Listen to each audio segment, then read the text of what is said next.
First off, Craig Breslow, former Major League player, relief pitcher, is the new chief baseball officer. He's running things for the Boston Red Sox, one of their former players. 12 years as a pitcher, was pretty good as a reliever. 3.45 ERA, that's an ERA plus of 122.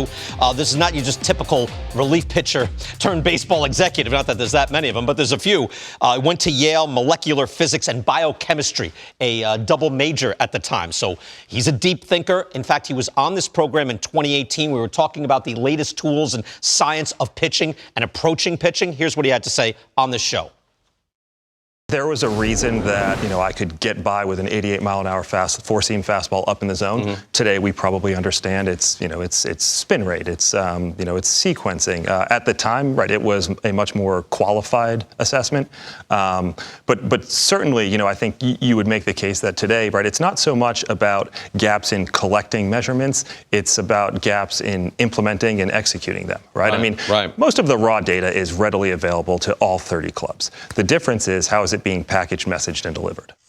That's right after he retired. Before he joined the Cubs, he did pitching development, was an assistant GM there. So you could tell, Bo, he's been thinking about these things, the competitive advantage for a long time. Yes, when you think about the balance that a former player can bring to an organization as the chief baseball leader, it's understanding what's happening on the day-to-day in the clubhouse, on the field, while also being able to assess from a leadership standpoint, how do you put the organization in the best position to be successful for long term? And I think this is a great hire. When you start to look at what Chris Young was able to do going to the Texas Rangers, I think you're going to start to see teams come back to that balance of wanting people that have that playing experience while at the same time being able to analytically think and lead people at the same time. It's funny when you see this list. These are guys former Major League players who are now in a position of general manager or president of baseball ops, which is the top guy.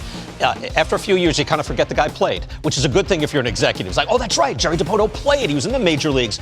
Or even looking, Sam Fuld, it was a few years ago, and now you remember. I do need to point out, though, Mark, that I think it's a fascinating hire. This is a rough job. We've seen over the last few years a tough place to play, a tough place to be an executive for as well. Yeah, and, Craig Breslow's jumping in with both feet here. He's spent the last bunch of years with the Cubs learning the front office game, did a great job helping develop the pitching side of that organization.